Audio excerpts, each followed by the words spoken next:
people are happy.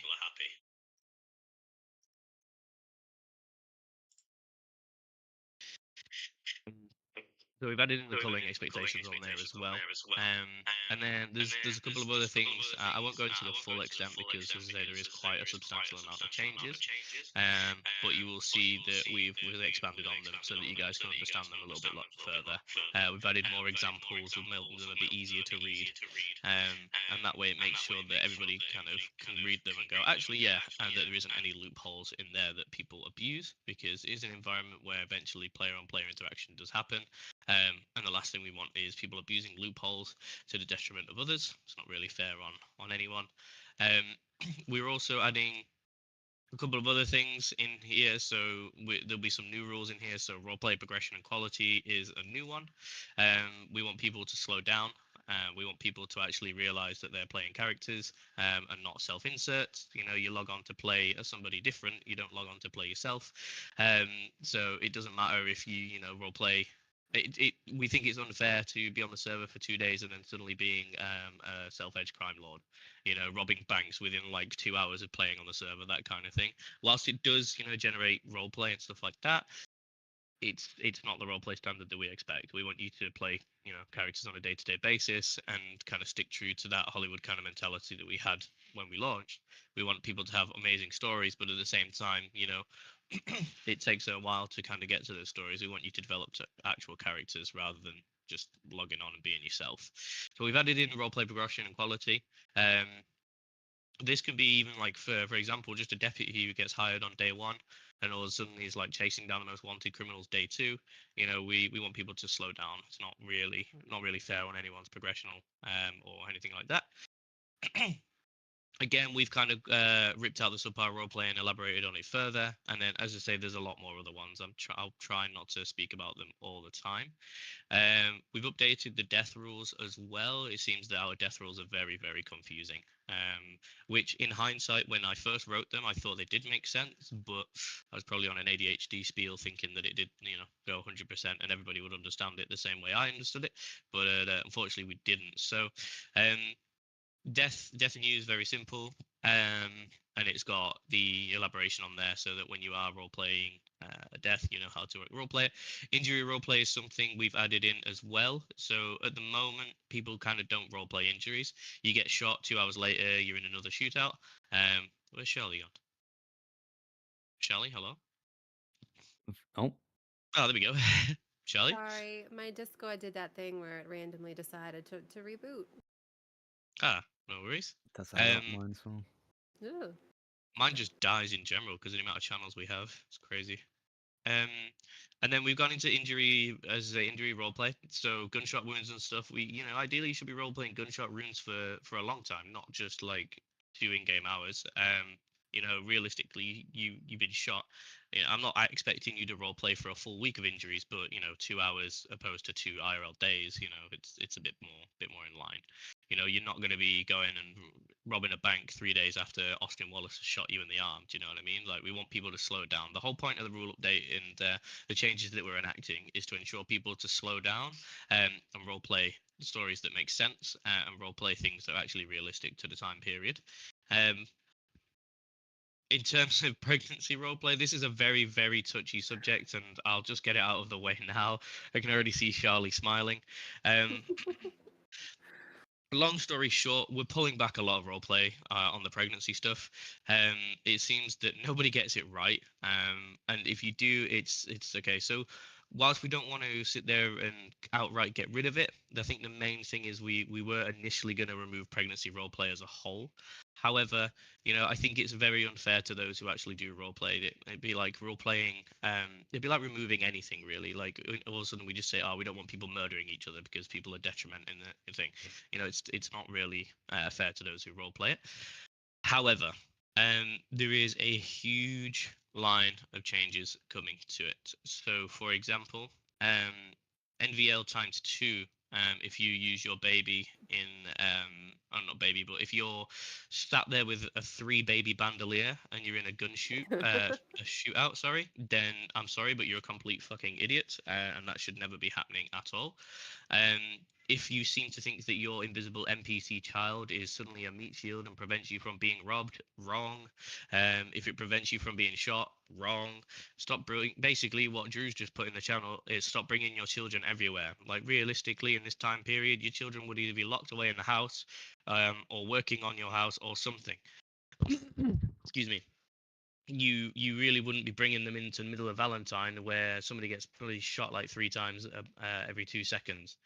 You wouldn't bring them to Blackwater for the exact same reason. You wouldn't bring them down to Armadillo where there's about 40 different people that are probably going to kick your shit in.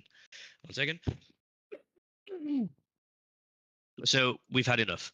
And the community's had enough. It's generally kind of the community feedback that's made me and the rest of the guys look at this rule. If you've got baby bandoliers, if you've got NPC babies, all that kind of stuff, you can still do it, but we ask that you keep them at home now. You can bring them out. So, for example, you'll see that younger characters has been added. So rather than being just you can play at age 16, blah blah blah, you know, we've elaborated on it further. So younger characters are not allowed in any major criminal activities. Characters falling into the category must not participate in any adult themed roleplay as it was before. However, we've kind of gone into the NPC character side. So NPC children must be kept in player homes. If an NPC player child is taken outside the house, they shouldn't be included in any violent or volatile situations. NPC children cannot be utilized as shields. If players are involved in violent altercations, they can disregard NPC-related family members. So too long didn't read. If you are a criminal, don't give a shit about if someone's got a description of baby bump, or you know they've got a description of 3 children are following them. They don't exist in violent altercations. Okay, that's the main way we're doing it. It's kind of you for that moment in time, they don't exist. Because ultimately it's not fair on the people whom are coming in and robbing. There's a lot of psychological things that could come into play, and at the same time, it's not really fair to anybody who kind of goes through this, and it's a touchy subject and I guess I'm kind of exposing myself, but as someone who's lost children and such like that myself, it's not something that you really want to be forcing upon other players. So in terms of the psychological effects, you want to keep that to that aspect. So that's that one. MVL's been expanded on. There is also a huge guide. Actually, I'm just going to bring this back up. Sorry. I just wanted to give credits to Mara, Azuli, and Florence. These guys have been absolutely pivotal in ensuring that we've got it. But if you roleplay pregnancy, there is a huge guide in here, and this is your general expectations. You know, it's even got explanations of like the first week. So like first couple of days, you know, you've understood. You know, 4th week, you're not really going to be riding horses, all that kind of stuff. There's a lot more detail in there due to the extent of it. However, it is a link rather than just a full list because it'll just be a huge read. But thank you so much to the guys who helped with that. It's going to help make sure that you guys are understanding of what is expected from pregnancy role players. There is also a guide on how pregnancy works. I think it's when a man loves a woman very much, they bump uglies, and that's it. And then we expanded on the illegal rules. So criminal roleplay expectations. This isn't just exclusive to criminals as well, but it's here as an example. And Golden, I moved your take a penny, leave a penny to this one as well, because I thoroughly agree with that. We're basically putting some roleplay expectations of what we expect from criminals. You know, robbery shouldn't be hasty. Me's and everything should be utilized. We want it as a slow and realistic environment rather than sudden escalations into high tier crimes. You know, realistically, you jumped into a gang, you're not going to be killing people like instantly the day after. You should roleplay the consequences. Also got the take a penny, leave a penny, which is coined by Golden, and it's when taking items from somebody, you should leave indication that roleplay has taken place. You know, if you've robbed a gravesite, you should leave indications that a gravesite has been robbed. Which, you know, if you've robbed someone's home, if you've done something to inconvenience another player or another player's roleplay, you should leave details. And we say that you should kind of leave some details that indicate you could eventually get caught. I think there was an example that somebody robbed someone's home and left a bubblegum wrapper. I think it was one of the Doterra gang members who did it. That bubblegum wrapper generated so much roleplay and eventually led to the people finding out who actually did it, which, you know, is the kind of roleplay that we want, not just you stripping somebody's house of items and running away laughing in the wind to eventually be pulled in a ticket and asked, what the fuck are you doing? So yeah, and then again, there's a lot more. This is the one that I think is going to cause a lot of feathers, so I'm just going to touch on it now. Robbery limits and basic robbery rules, which was something that really didn't have a lot of explanation to it. It was kind of just, this is what's expected and wasn't written down. So we've written them down now. So robberies and stuff should be realistic. Robberies in crowded regions or large load of NPCs, like, you're not going to rob somebody outside the bank in Saint Denis, but an alleyway in Saint Denis would be acceptable, for example. Robbery should be quality roleplay. They shouldn't be harmed. So this is the other thing. A lot of you guys don't know this. I'm just going to say this on record now. If you rob somebody and they're like, oh yeah, I'm going to tell the cops on you, blah blah blah, or oh yeah, you wait till my boys find out, or I'm going to get back up and I'm going to knock your shit out, you can harm them. Okay, that's absolutely fine. If somebody is talking shit during a robbery, they're not giving you that kind of role play that they should be. And on the backside of that, I've added in the other side that if you are in a robbery situation, you should act like you're in a robbery situation. You shouldn't be sat there shit talking, telling them how about 3 of your guys are going to go back and kick their shit in. Because it's not really fair. It's a life or death situation. Like, you're not going to be talking shit in that scenario. Even the most seasoned of criminals are going to have some element of fear of potentially losing their life. Monet, I think you're the exception, though. That you shit talk everyone, so it's fine. Well, I think there's a difference between actively threatening and then just being a little shit. I think Yeah. that there's a line. Like, if you're threatening them and saying, I'm going to go get the cops, like, obviously they're going to want to stop you from doing that. But if you're just being sassy, like Miss Monette is, then I think that's okay. In my opinion, Oaks, correct me if I'm wrong, but you don't have to turn your character into this sniveling, crying, terrified, petrified piece of whatever. You can still have a backbone, just don't threaten somebody with a gun at your head. I mean, I Yeah. think that's pretty self-explanatory. I agree, and that's what we're looking for. Is we're not looking for people to sit there and just be like, oh, you wait until me and my boys, blah blah blah, I'm gonna come back and kill you. That's grounds to be shot in the face. Like on the off occasion that I do log in and roleplay a criminal, I would happily blast you in the face for it, because it'd be like, you're just an idiot. However, if someone starts talking you and says like that, it's just use your judgment, and if it needs to come to a ticket where we kind of judge it, we will. But we'll touch on tickets a little bit shortly as well, because me and Charlie have a couple of things to say. But yeah, it's what Curly's just said. Value in life isn't always crying. It's just don't put your life in danger. Like, you've got a gun pointed to you 9 times out of 10. I would argue that 10 times out of 10 personally, unless some people are real creative. But you have some form of weapon involved. You could potentially lose your life while you sat there, trying to shorten your lifespan. So the robbery rules are there as well. We've updated the crime one, so 15 minutes before and after server restart times now, where it was just before, and then robbery limits. We have to realize, I know this is probably going to piss a lot of criminals off, and I'm really sorry, but we have to realize that we are inconveniencing other players at the same time when we are robbing them. You have to realize that, what is 10 minutes of roleplay for you to take away somebody's items could be 3 to 4 hours of their roleplay, interacting with other people and so on and so forth. So what we're doing is we're introducing the robbery limits back that we had previously, but we're kind of elaborating on them so that you all have an individual thing.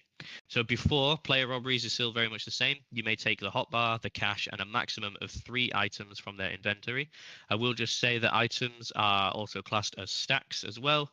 So if somebody has a stack of, 15 flyers, and for some reason you want to take them, that still only counts as 1. Still only counts as 1. Sorry, Lord of the Rings. Player wagons, previously everything was to be taken. However, people kind of abused this. And so we've done, you got 10 items and stacks from the wagons. So the reason that we say 10 is there's a shit ton of things in there that people do have. At the end of the day, you're going to have a lot of stuff in there, from fishing to farming to so on and so forth. So whilst at the same time, I don't agree that a wagon should be loaded with 50,000 kilos of fish. If that's one of your stacks, then unfortunately that's one of your stacks, and the criminals are perfectly in their right to take that.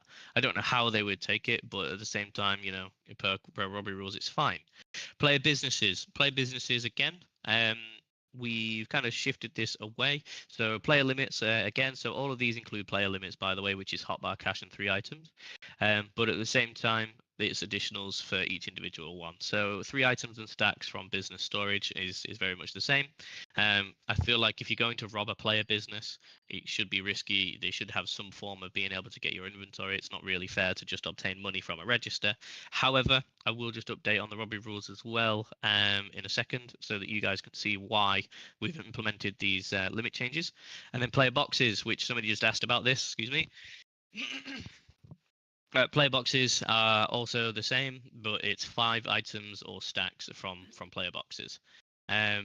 So it's kind of making it fair for everybody. So at the same time, you guys get away with a good decent amount of loot. You know, you've got items and stacks now. You've got a decent amount of stuff that you can take, but at the same time, it's not 100% inconveniencing other players at the same time. It's not really fair for farmers, for example, to do 3, 4, 5 hours of roleplay to suddenly lose everything in their wagon as they're delivering it to Valentine, for example. I don't think, you know, from a player balance point of view, it's not really fair. Realistically, it makes sense. You know, realistically, it makes sense that you can take everything that somebody has, but you know, at the end of the day, you want to treat others how you would expect to be treated yourself, and it's only fair. So you have to remember that, you know, it is a game at the end of the day as well. I will just say crime-related items are exempt from the rule of 3. Motor joints, cocaine, grave robbery, moonshine, stills, all that kind of stuff. Everything that is criminal-related items are exempt from the rule of 3. So if somebody has 4, I don't know, 3 rifles, 2 sticks of dynamite, 50 motor joints, I don't know, just spitballing here, they can take all of your criminal items and 3 of the regular ones that any civilian player would obtain. But don't encumber yourself, because there's nothing more obnoxious than Oh, watching yeah. somebody waddle away with all your shit. Yeah. Player name jewelry, I just touched on that before. We were saying that, you know, that's not, it shouldn't be allowed due to the fact that it is, you know, it's a personal item.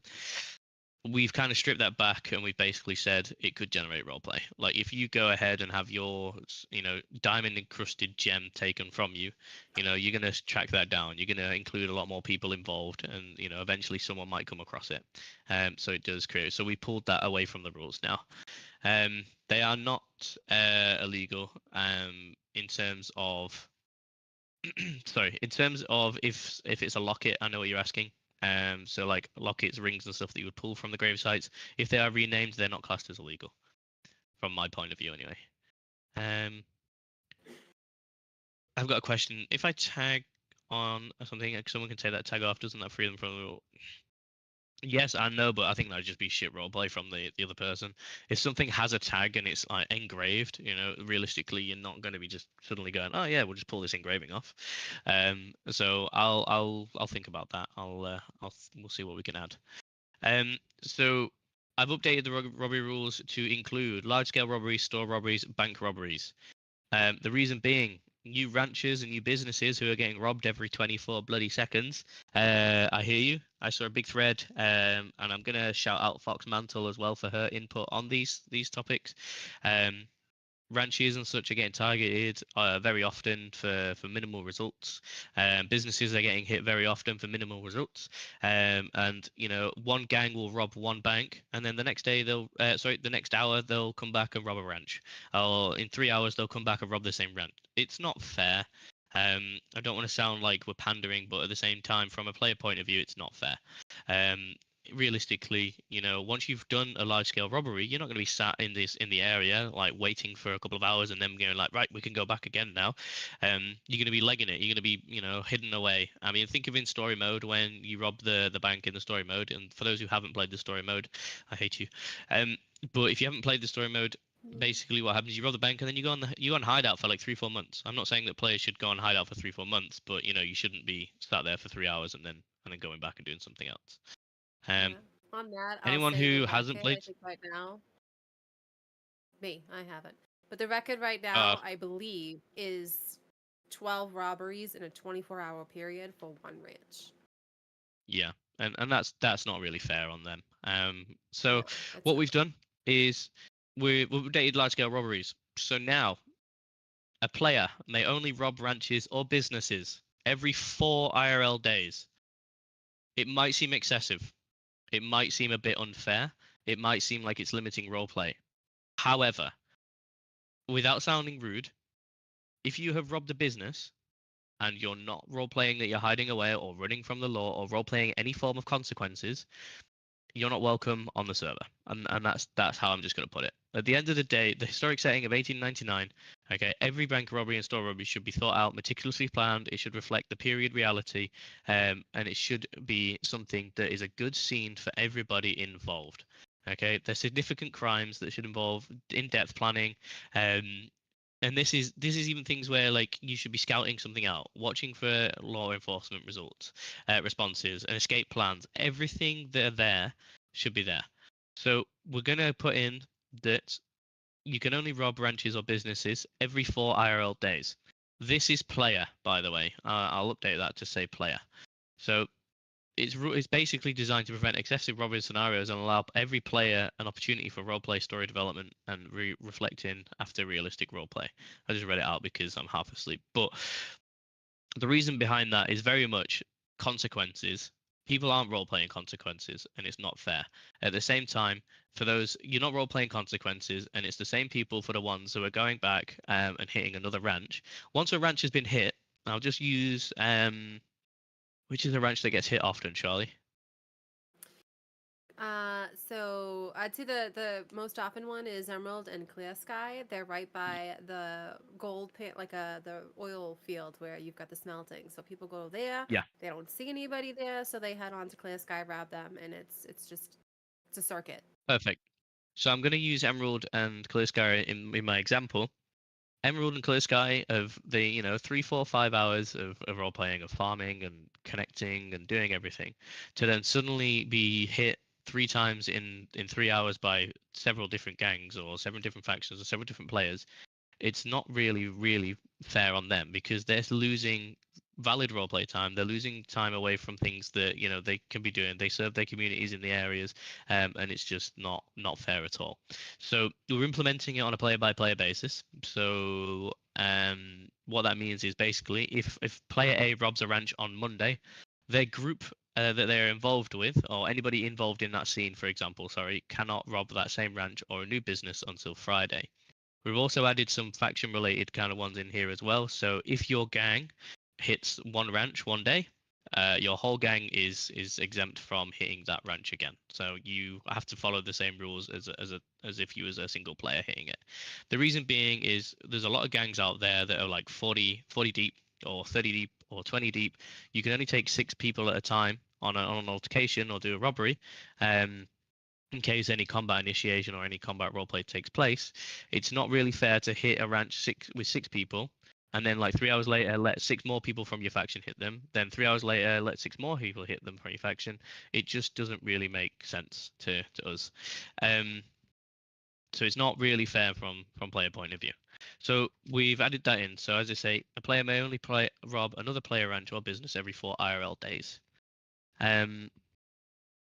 It's also prohibited to use a new player who wasn't involved in the first robbery to circumvent the rule. So, for example, player A cannot recruit player B to rob the same ranch the next day to bypass the 4-day rule. So, again, for those who are the ones being robbed and such, go ahead and bring that up for us. The people want gang limits. Yeah, I agree.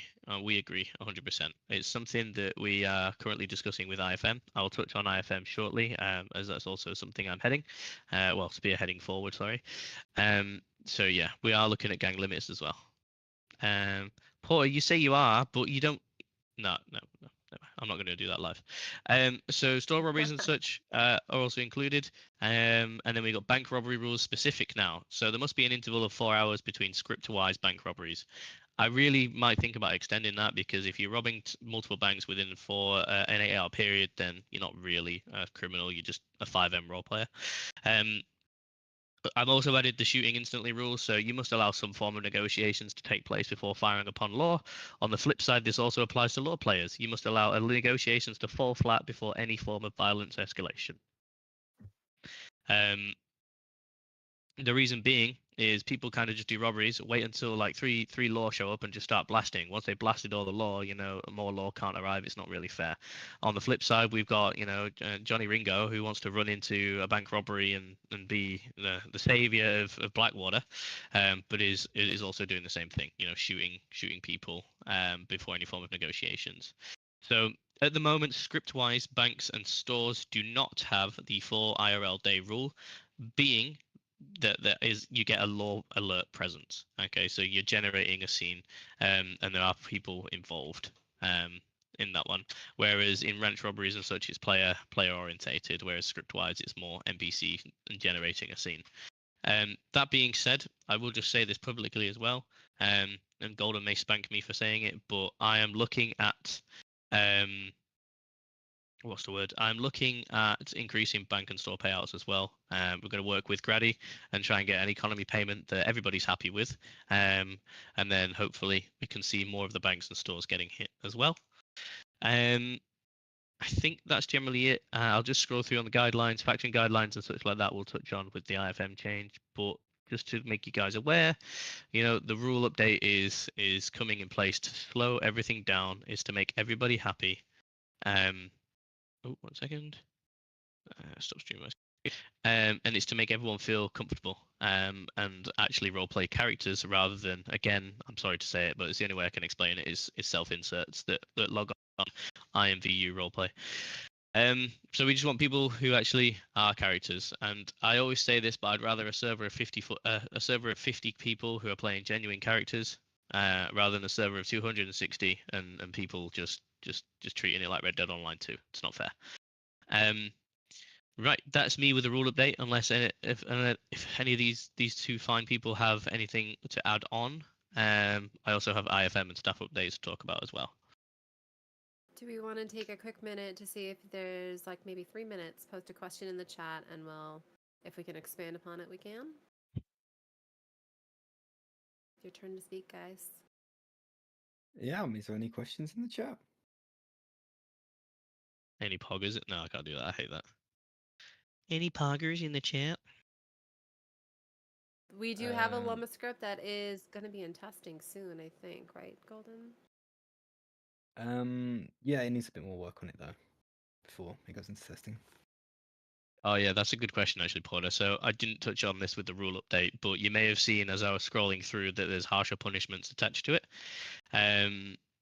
So in terms of this, you're always going to be intent and context behind an admin's kind of thing. I'll touch on this a bit more in the staff update when I talk about it, but there's always behind a rule break, there's always intent and context. Like at the end of the day, if you intentionally broke a rule and you went out of your way to RDM people, that's very obvious that you shouldn't be on the server. If you shot someone without initiation thinking that they were somebody else, and you've had previous initiation with that someone else, it can be a little bit more forgiven. It's an accidental situation.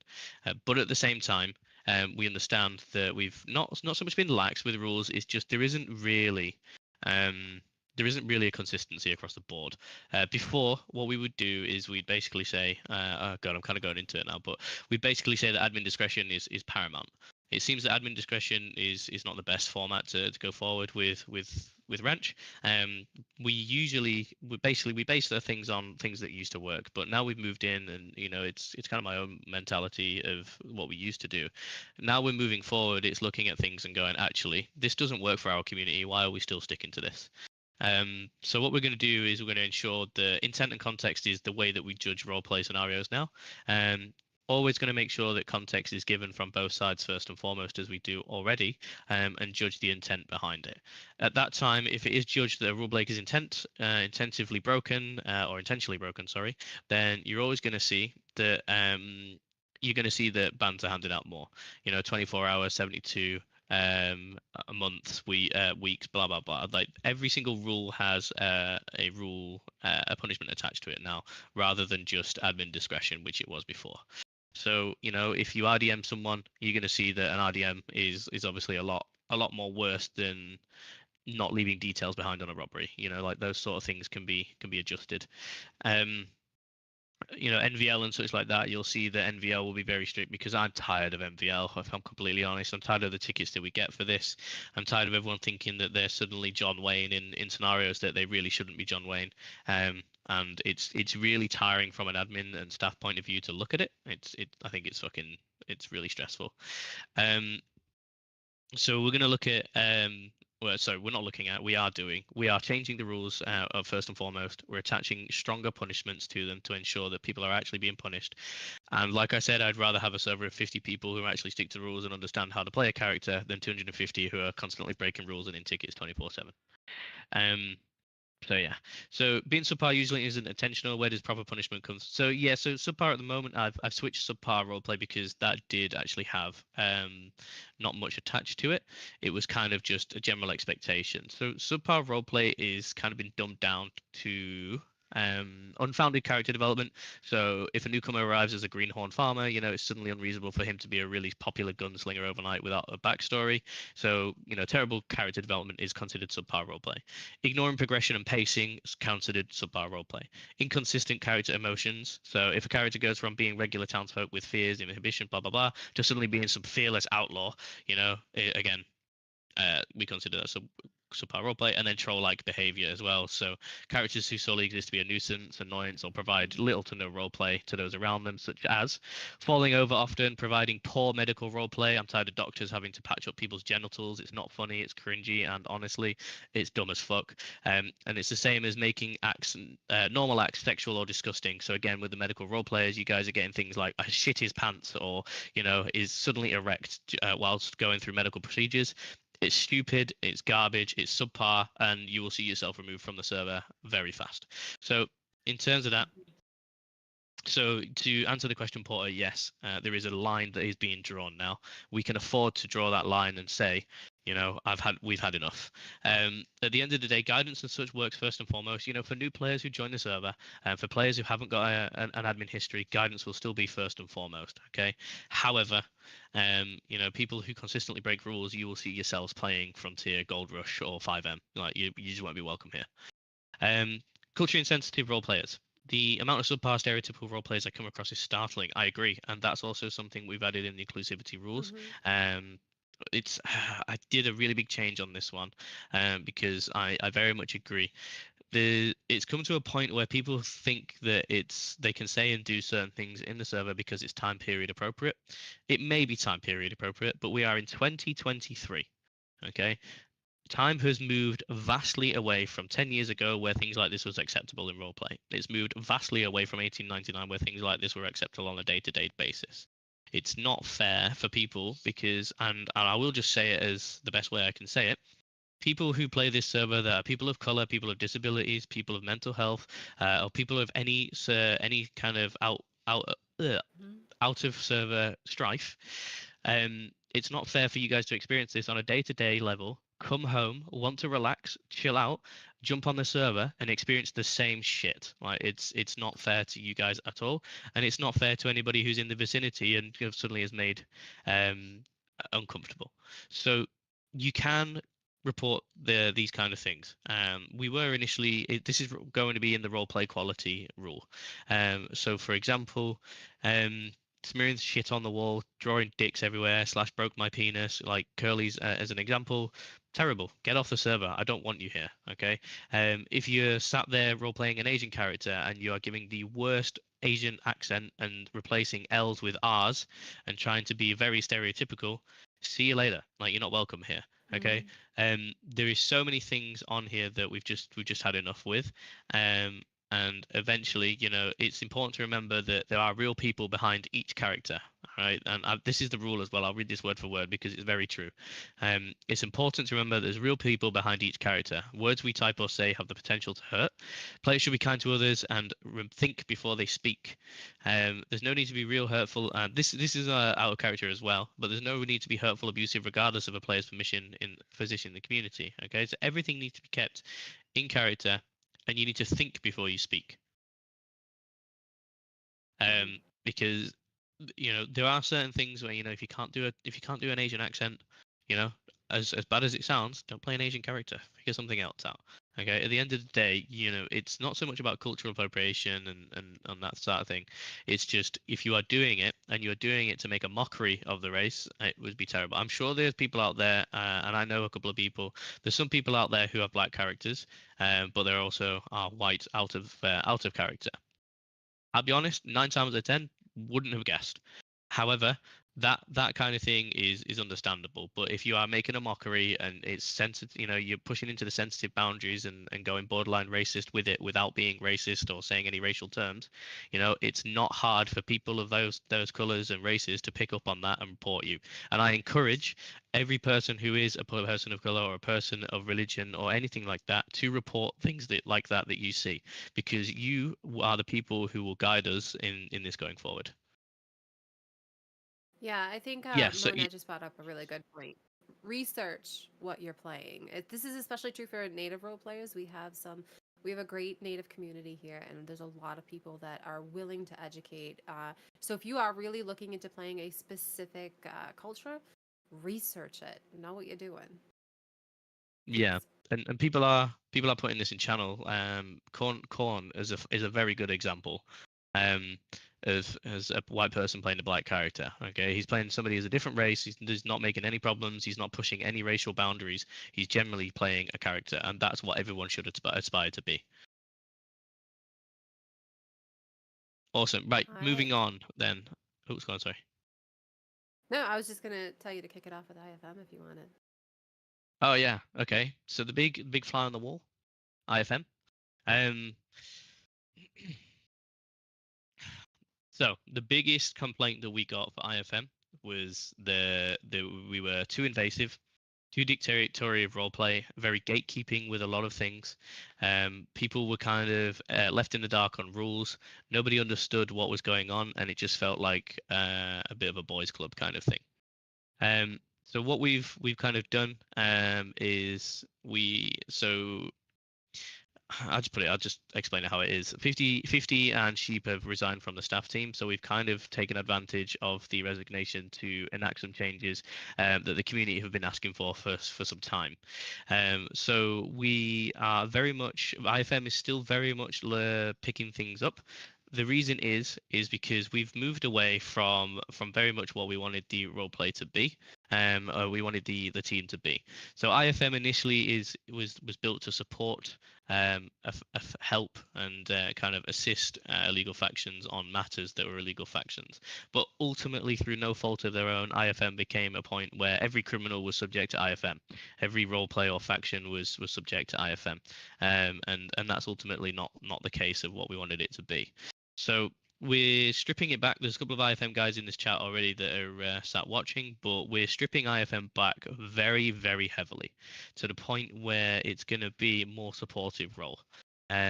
So let me just pull up what it is that I wrote regarding this. Sorry, I lost my notes while I was talking. So yeah, so there's a couple of things that we're looking at changing, and very much moving away from that dictatorial situation and dictatorial stance that we had. So IFM realistically should be mediating conflicts within factions when all communication has broke down between faction leaders. I don't want to sound rude, but we don't need a 3-day ticket for you guys to turn around and say, "Oh, actually, yeah, we could have just agreed this in DMs." So I asked 3 questions in the team. I'm just going to copy this because I can't actually see the chat. Bear with me. Where was this? And then the team have all been absolutely fantastic in helping me with the changes. So let me just bring this up. So I asked the question: should factions have faction handlers? Should factions have a showcase? Should it be mandatory? And what is your current thoughts on flags? Should factions be assigned flags? How can we, assist on it? Also, the IFM team mantra has kind of changed. So instead of being there to kind of dictate things and make people think, like, we understand that we want criminal roleplay to be better. However, we don't want to enact what we think is good criminal roleplay across the whole board, because then everybody's going to be the same. You're going to get the same criminals, the same things all the time, and it's just not going to have anything that's unique. So we're not really roleplay checking people anymore. So I'll just read out the changes. So the IF team is going to be supporting and facilitating roleplay alongside guidance and not dictate it. All decisions will be kept to keep player autonomy in mind and keep them in character related as possible. The reason is we see way too many tickets, We see way too many stuff coming through where it could have been solved in character. There's a lot of times where people are a character killed, for example, and all of a sudden they're making a ticket saying it wasn't justified, it wasn't fair. You know, at the end of the day, if you sign away CK permissions to a faction, that's on you. Like, it's up to them to decide what's fair. In terms of like certain people doing certain roleplay and then they get RP checked and a ticket comes through and we got 3 days to decide if it was considerable roleplay. That's not fair on the other people. So we're kind of easing up a lot. So in terms of this, we're really debating removing official and unofficial factions. You know, we're really because we've got an IFM meeting after this, and that's going to be one of the key points that we're going to bring up. We think, and I say we because it's more myself that's just kind of come in and bull rushed some things, which is why we're having the meeting to kind of get some more clarification together and discuss it. But I think that the official faction system hurts the server more than benefits these days. The reason is because before, and this is the other thing, is we work so much on what works for previous servers or where we've role played before, but ultimately it ends up with not really working for Ranch. So in terms of this, instead of dividing the factions into official and unofficial, we're gonna look at IFM being the rewarding state and reward roleplay. So this is a case of, you know, IFM members will spectate faction members from time to time. You know, you'll check faction showcases, they'll watch streams, they'll have a look, they'll listen to the community, you know, they'll roleplay with the factions themselves to gain an understanding of how the faction works. And we'll reward fantastic roleplay. Items, flags, everything like that will not be locked to one faction. There will be faction-specific ones. So, for example, organized crime-related factions, you wouldn't give to a small posse of 4 that are running around just robbing people and such. It's not really fair to those. But at the same time, yeah, we want to build those connections. We want conflict and so on forth. So, to answer the glaring question, no showcase is required anymore. No faction showcase is required. Usually word of mouth is in character and so forth is enough to garner who has a reputation, who doesn't. It's really easy to find out from the players who is good and who isn't, and usually from tickets. So there's also merit-based recognition. Rather than granting benefits just on an unofficial and official basis, we're going to move towards a system. Oh, sorry, 1 second.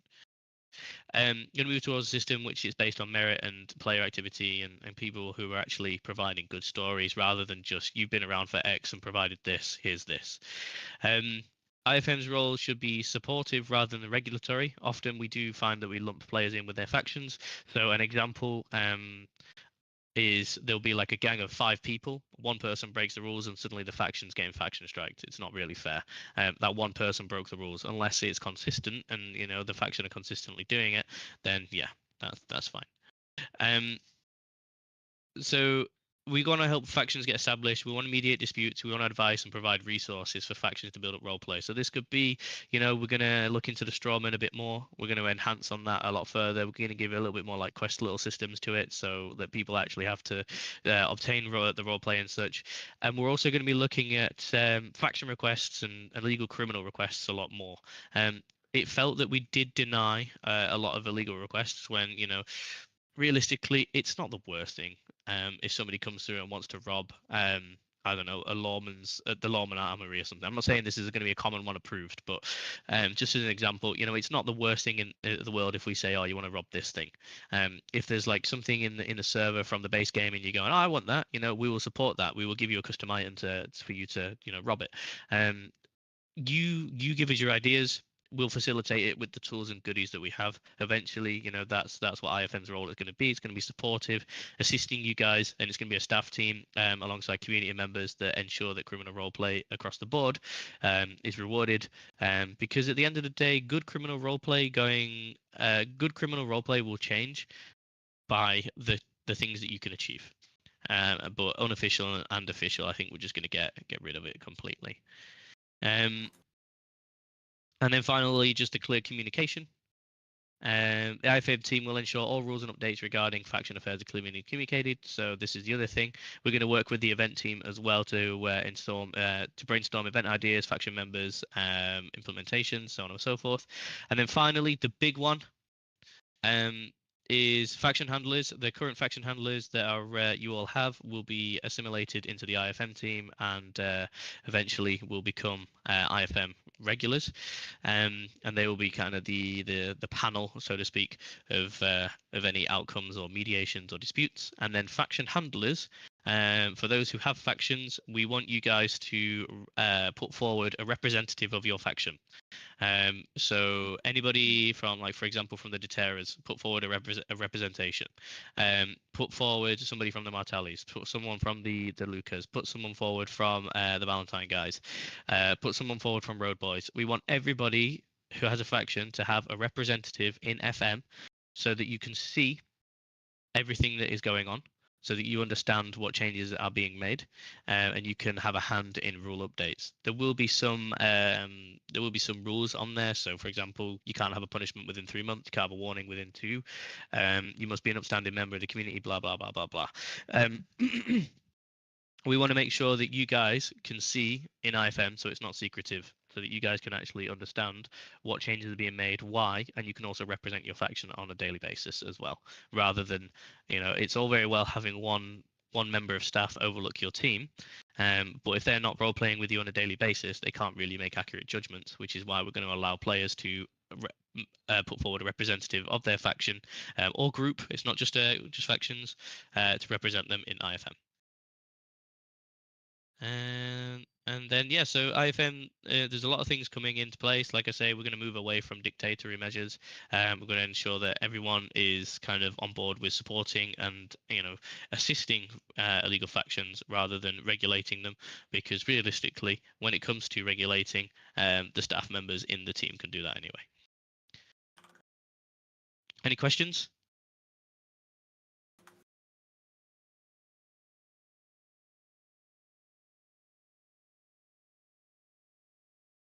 Oh. Is mayonnaise an instrument? Yeah, I'll hang out, Porter. I'll go for a drink.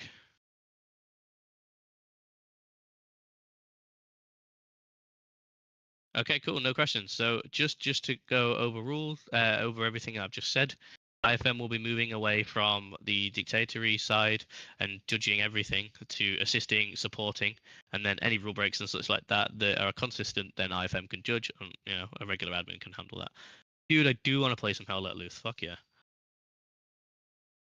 Okay, cool. And then I'll move on to my last point, the staff update. Which is kind of a big one, but the staff update is very first and foremost. We've shifted a lot of the internal side. So before there was a lot going on. There was too many hands in too many pies, and ultimately it just ended up in inconsistency across the board. So I've had enough. Me and Charlie have kind of just decided here's a better way of figuring it out. So now, what we're going to do is we're going to make the staff team, as you can see, there are certain ranks and stuff like that that have kind of shifted. So we've got the lead admin teams, which are like manpower. We've got senior admins, which are the sub team leads, and then the general game administrators and such across the board that handle player reports and so forth.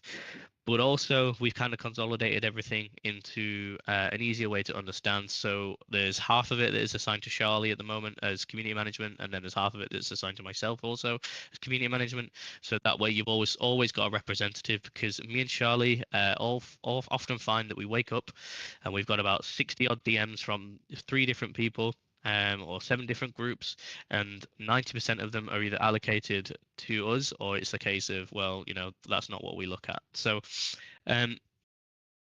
in terms of this, the staff team has been condensed quite considerably into certain areas. So we've got server functionality, we've got faction management, internal functions, and then creativity as well. So the graphics team, content, socials, and so on and so forth. You're going to see a lot of shift in staff mentalities as well. There is, I'm not even going to cap. There is 100% inconsistency across the board. One admin will ban somebody for something, one staff member will warn somebody for something, and one person won't even just give them a verbal warning. It's not really fair on the people who are on the receiving end of these punishments, but at the same time, it's not fair on the people who report these punishments, because why report if a player is not going to get banned, yet your friend has been banned? So that's where the rule update comes into play. So you will see a couple of things changing with the admin mentality. Guidance whilst it's not first and foremost, it's shifting away from the whole guidance thing to intent and context. So the mentality itself would be judging the scenario at hand. So it will be role play over rule play first and foremost. There might be some scenarios where you report and an admin might look at that and go, well, it did generate a good story. It's not the best, but it has generated a storyline for you guys to follow. You've been revived from this situation. You can go ahead and chase this up. And then my other one, so the staff team itself, the mentality is going to shift away from punishment and going back to the warm, friendly mentality that the server was founded on. I don't want people to think that staff are biased. I don't want people to sit there and think that people are favorited. I know that that's a general thought process across the team. Some people have addressed this with myself already. Some people think I'm also a victim of this, or I also partake in this as well. So there's going to be a lot of clarity changes. There's going to be a lot of things where updates and such will have reasons behind it and evidence and so on and so forth. And ultimately, you will see a lot more clarity between punishments and consistency between punishments and consistency between the rules as well. It's not fair for what the current state of the punishments and kind of the reporting system is. However, Charlie can attest to this, and she's already smiling. I can see it. This is going to sound like we're insulting the community for a second, and I apologize. But you guys need to stop ticketing everything. We get tickets that come through where they're so petty. We get things where people come through and it's like, this could have been solved in game. We get tickets where like faction conflicts and it's like, oh, we went here and we sued for peace and they didn't want peace. Okay, who cares? That's in game. Like, deal with it. Like that's not us to stop that. The only time that we would stop that is if it gets toxic, where rules are broken and people are consistently attacking each other. Another one is if you get people coming to you like, oh, rules are being broken and it's affecting me personally or affecting me out of character. Okay, take a step back. Look at it. If you need to log off the server for a couple of hours, just log off. Okay, I don't want to sound like a dick, but it's not your life. You don't need to log in and expect everything to affect you out of character. So the other one, yeah, and at the same time, we get tickets where things could have been mediated between players. We get things where they could have been mediated between faction leaders. We get tickets where we've had people report staff members' characters for calling them idiots and morons in character. Like realistically, it's all in character. That's not for us to deal with. So I'm just going to put this across the board, and it's a shame that this isn't being recorded. But if something can be settled in character or has generated a good scene and doesn't look like an intent rule break, deal with it. And if you don't have evidence, you're going to have to get metal, because what's happening is that we get these tickets in and they're like, I don't know who it was, but they took 4 items from my inventory. And then we have to go chasing through logs. And logs are not the easiest things to comb through. And finding specific items is not the easiest thing to go through. So before you open a ticket, I want you to ask yourself a couple questions. Do I have evidence? If you do, great. Next question will be, did this lead to a good scene? If it led to development and story, then why are you going to report it? Unless it's some egregious rule break, just go with the role play. We harp on it. We're like, oh yeah, it led to a good scene, but they did this and this was a rule break. It just sounds petty and it's obnoxious. And I know it sounds mean, but I mean, people are just here to have fun, and we want to create stories. Sometimes we may bend those rules, and I know that that's Rich coming from like the rule queen herself. But if it led to a good scene and it led to a good story, then do it. But if it is something like, hey, you know what, I just randomly spontaneously combusted, it's probably a hacker. Definitely report that. You don't need evidence for that. And we can come spectate. But further in, if it didn't break your rule play, Oaks is probably going to kill me about this, but if you see someone fire dancing on the other end of Valentine, don't rush to a ticket to report them. Like, report them. Kill them. RDM them. Get rid of them. Stop it. So just honestly, just ask yourself, if somebody pulled me into ticket for this, would it piss me off? And I guarantee you that's going to cut down tickets by like 60%, guys. Yeah, the other thing, no, it's okay. I was just going to touch. We're kind of putting the statement. You'll see it at the top of the rules in the rule update. If you have no evidence, you have no report. And that's just it. If we can find it in logs, we will. However, it's not really, if you don't, Yeah, it's very time consuming, and at the end of the day, it's a volunteer position. You know, these staff members should be playing on the server at the same time, right? They shouldn't just be sat coming through logs for 3 hours and going to sleep and then going to a full-time job. That's not what they're here for. They're Mm-hmm. here to help you mediate disputes and assist in situations. They're not here to come through logs for 24 hours a day.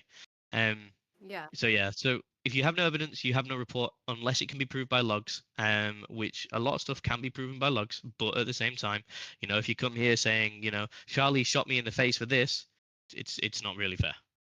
Because how do we know? If you have no evidence, all we've seen is Charlie shot you in the face. And especially when you report with no evidence for subpar roleplay, logs can't tell us that, but we still get dozens of those a day. So logs can only tell us very basic thing, but it tells us nothing about the story. So if you have something and there's a rule break and it's breaking your story, then okay, that's fine. That's something that you can report and you can talk to us. We may not be able to act on it. And if you just want to open up a ticket and talk about it, then that's something that you can do and we can go and spectate. But if we can't, if it's not something that we can really action on, then we're not going to be able to, because I kid you not, guys, we're getting like 100 tickets a day. And then people get mad when we're not able to solve them so quickly. And it's like, okay, well, you didn't have enough for us. So I had to go combing through 25 pages of logs. And it was in there because you are I mean, there are some people that it literally, the 25 pages of logs only goes back an hour. So then we have to go get the project leads, and you guys do not know. Anyone that has a project lead ticket, they know that the lead time and the turnaround time on that is not, they have too much on their plates. And you guys, if you want scripts, great. Don't submit so many tickets that need them then. We just gotta Yeah. work with what we got. Give them a break, Th- please. There's so many tickets that come through that and this is, I don't know if this is just me being cynical, but I just look at it and I just go, oh, shut up. Because a lot of them, they can just be solved in character, and it's like, you know, you don't need to go up and get us to roleplay check someone. You don't need us to go and handle something 24/7. Like, we are here to mediate the biggest rule breaks. Okay, we're not here to sit there and be like, excuse me, sir, you fire danced 3 times in a row in this location. Could you please not do that? Because you get pulled in a ticket. One person who's reporting it, it's literally, who's that guy? Is it Randall from Recess, who's like that all the time, reporting every little inconsistency in the server? That's how some people are. And I don't want to shame people or anything. I don't want people to feel like they can't make tickets, but I guarantee every single one of you in here has been pulled into a ticket at one point, either player clarification, you've explained your side, and then like 3 hours later, you've done it again, and you're back in another ticket. Okay, like, you need to, the community basically needs to understand that, you know, whilst we are here to help and mediate, we're not here 24/7, and at the same time, 9 times out of 10, you can probably solve it yourself. Like, And I if you get pulled guarantee you, into, every crim. Oh, sorry. no, I'm it's all right. saying, I I was guarantee you, gonna. every faction here gets into a shootout, it's gonna end up in a ticket. And then it's every Oh single my god. person in that shootout. When I see a shootout ticket come in, I want to freaking hide, because I'm just like, I'm not dealing with this clusterfuck. Oh, sorry. Yeah, because you have to go through the logs, look at everybody who was hit, who was shot down, who actually partook in it. Then you got to watch 50 different clips from 50 different POVs. When in reality, you can just Yeah. have a big shootout and go, do you know what? That's fine. You need a fucking spreadsheet to track this stuff. It's ridiculous. Yeah.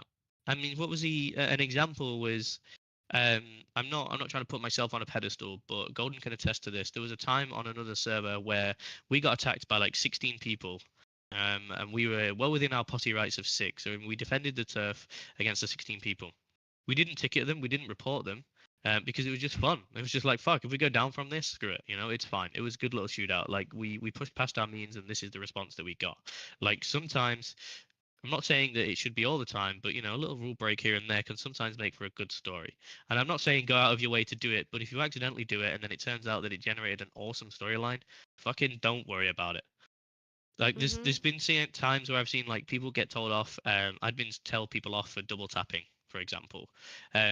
Like, you know, there are certain scenarios where a double tap would be acceptable, like anger, for example. You know, like if somebody's wronged your gang for 3 months in a row, you know, and you've just shot them in the face, you're gonna make sure they're dead, but you're not gonna do it as a lawman to every criminal. Do you know, there's you know, cause and effect, intent and context. And as long as you can kind of explain the intent behind it, you're generally okay. And that's where they should be solved between players, if it can be. And if it has gone toxic, that's where we step in and we help out. Hmm. Except peeing on people, I will always find that to be toxic, and if I see you do it, I'm probably gonna ban you. Yeah. That's my fire dance pet peeve. If you're peeing on somebody, get the fuck out. Yeah. At the same Yeah. time, we are And, trying to upgrade our roleplay quality, and if someone is starting shootouts for silly little reasons, obviously still report them.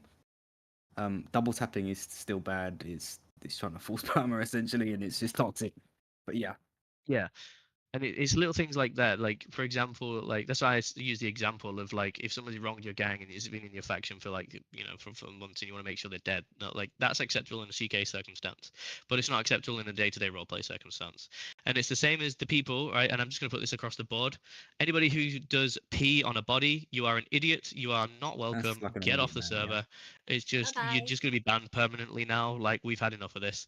It is the cringiest thing I've ever seen. It might have been funny in 2013 when we was all edgelords. We're all adults now. It's an 18+ server. Grow up. That's it. Shit, That's I it was from an me. adult. It's a disgusting roleplay. No I'm one needs to old. see it. Yeah, that's the other thing as well. We've added that in as disgusting roleplay. So we're adding disgusting roleplay rule. So any terrible medical roleplay, any peeing on bodies, any making things sexual that don't need to be sexual, even sniffing a girl's hair. Stop being weird. You don't need to be weird. It's disgusting. Pack it in. Or licking. Like when people just randomly come up and lick, it does happen. It's fucking weird. All right. Mhm. Yeah. People do that. Yeah. Yeah. There's a People do lot of that. weird stuff, mate. Yeah. People do that. It's a thing. That's one of the reasons we added the inclusivity rule and the kind of the romance kind of rule. Well, not the romance rule, but it touches on like romances and stuff. Girls don't log on the server for you to hit on them. Guys don't log on the server for you to hit on them. Any other gender assignments do not log on the server for you to hit on them. They log on to roleplay. If stories generate into romance arcs and such like that, fantastic. Don't fuck off, Porter. I just read that, so I was reading this out. But people log on the server to escape the bullshit of real life. Stop bringing the bullshit of real life into in game. Like just have fun stories. Focus on that. Don't people yeah, people come here to role play out their weird ass fantasies. No thanks. Yeah, 100%. All right. Tinder roleplay. Right, that's me I done feel here. like we I've got all covered my that. points out. Yeah, sorry.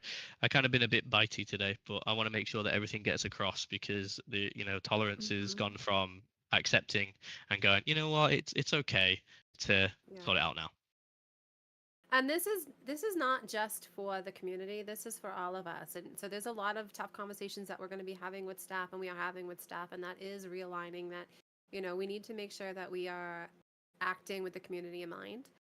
This may mean that if you do things like asset transferring is a number one rule that that will go to a ban. So please don't do that. But then there are other things that we might be able to be a little bit more lenient on if there's context or things behind that. But there are still going to be specific rules that we have to adhere to. And there still has to be structure, or otherwise the bias card gets thrown around. And I know like a lot of people that end up with tickets in me about their properties and things like that. There are certain things that we have to do.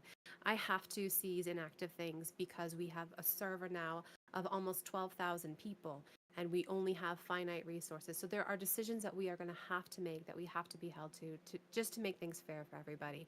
And it's not personal. So I do ask that people realize that we have to think of the community and the server health. And sometimes it may make us seem like the bad guys and we're coming at you, but we are trying to make this a place that is as welcoming to everybody as we can. Yeah. And I'm seeing a couple of comments here where it says make civs again, make criminals again, make gangs again, make law again. We agree. And that's what the rule update is going to assist with. That's what the general mentality shift across the staff team is going to shift with, and general team shifts as well. So we've reached a point where it's before it's a case of we weren't really in touch with the community. Like this is something that me and Charlie agreed upon. Now that you've got two of us who love to just sit there and chat to you guys all the time, and then you've got Golden and Leo who jump in when they can as well. You've got a fully focused management team now. You've got a fully focused staff team. You will see the shift and the changes and the things that we launched Ranch with, but also things that we know are going to work going forward. Make female And badges great I again. know Yeah. I Sorry. know Oaks has the same opinion, but for him and I, our DMs are always open. I know a lot of you know that because we see it. But if you do have concerns and you're not sure if it's something that you should ticket, or if you're having issues and maybe you don't want to ticket because it involves a staff member, that is something that you can reach out to us and we can walk you through the next steps of what to do or how to do that. And sometimes, like I said before, some people do make tickets just to kind of discuss and walk through things because they're not sure what to do about it. That's okay too. We're not saying that you can't ticket things. We're just saying make sure that when you do ticket something, it's not petty. But we are here to listen to you, to talk to you, and to walk you through what the next steps are. And if you are in a situation that you feel very uncomfortable with, then I know that I do this, and I know Oaks does it, but we do keep that in confidence, and it's something that is very important to us. So always feel welcome. Oh, I don't keep everything comp. I tell everybody everything. Just like, oh, did you hear what this? No, good. Sweet. I'm pretty good though. I've got all my points across, unless there's any other major ones. There's a couple of things that I wanted to bring up. So 88 of you filled out a survey. Thank you so much for filling that out. I know it was wordy. It's probably because I wrote it, but it is extremely helpful because from this, a lot of the changes that you have seen, such as the roadmap, such as some of the direction that we're going in, has come directly from this. So I know that of the 88 responses, probably a good 87 of them said that we need to have more updates for criminals, which is absolutely something that we are going to be focusing on, and it's going to be a pretty big focus. Now, I can't say that I'm going to be able to drop this shit to you next week, but it may be a little bit slower, but it is a high priority and a high focus. And ideally, if I give Crims something else to do, then they won't maybe rob players every 30 seconds. And so I think that will make a huge impact. And yes, drugs are high up on that list with screen effects, if I get my way. Because I know people would really like, for some reason, to have that green haze on their screen. But other things that were in there, and I'm going to kind of blow up someone's spot right now, but we do have a absolutely fucking adorable person who has come forward and is going to help kind of guide some of our creative folks in bringing in some custom items into the game. So you're going to start seeing some unique to ranch things coming through. We have the MLOs that we are both looking at purchasing, but we are also looking at making our own because when you purchase somebody else's, sometimes they, I don't know, make things crash. So we have to if anything that we can do in-house is always going to be for the best for our server. Plus, it makes us unique. No one wants to log in and see the same exact server that everyone else has. So some of that stuff is going to be coming. I know Golden touched on that a little bit. Again, I don't have an ETA, but it is a high priority for us.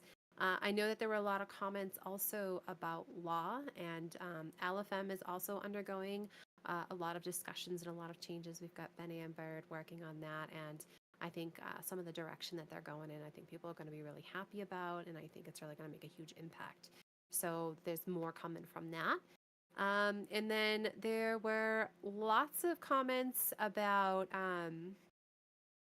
I guess, overall the staff mentality. So that again is something that Oaks just touched upon that we are aware of, but also communication. And I know that's something that I have often been vocal about.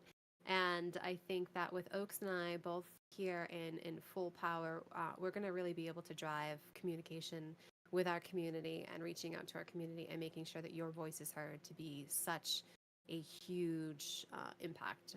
So there's going to be a heavy focus on that as well. Some of the things that I did also want to call out, I did ask folks to identify some staff members that they really feel exemplified our values here at Ranch. And so I just kind of wanted to give a little shout out to a few of those names that came up pretty often.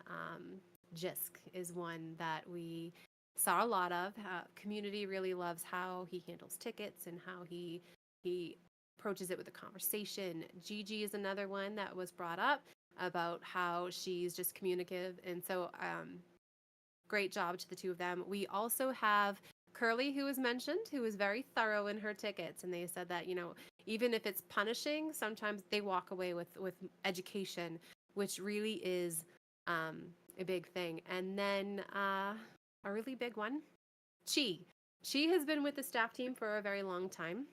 She was our first lead admin, and she has taken on some absolutely incredible things. She's doing great things with the doctor's office. She's really is a powerhouse. So I just wanted to really put that out there. There's several more staff members.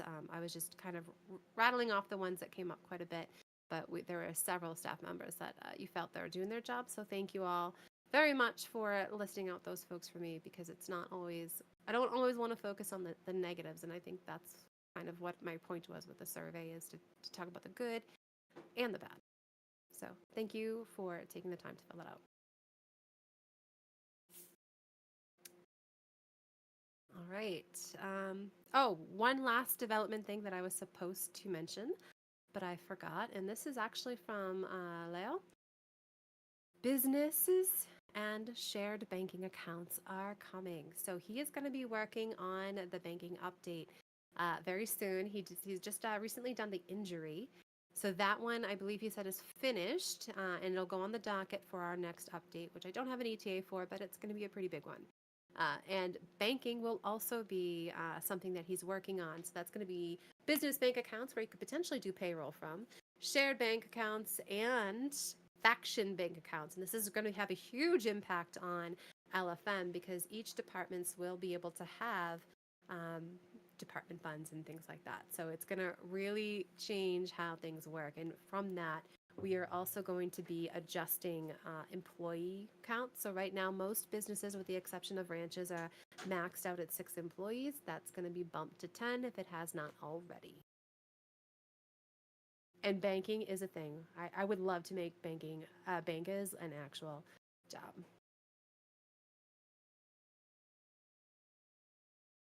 And there's my ramble for the day. Yep, I'm pretty good on mine.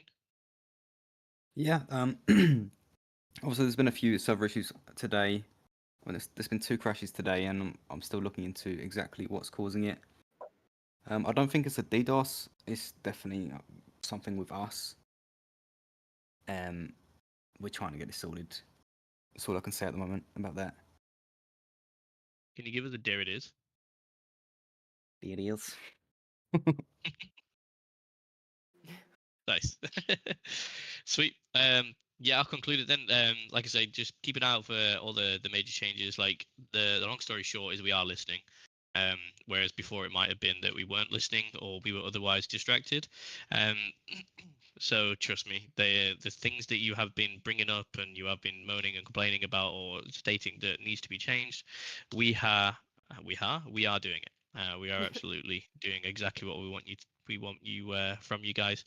So keep being the loud voices, keep bringing things up to us, and you will see these changes that you desperately want. The justice system needs to change. Yeah, we're aware. We're looking at offline time and such again. I won't touch too much onto that because I don't have the full information on this yet. But yeah, there's a lot of things that need changing. Like going away for 9 hours for a store robbery is They're a bit working stupid. on that, yeah. Yeah, so they are working on it.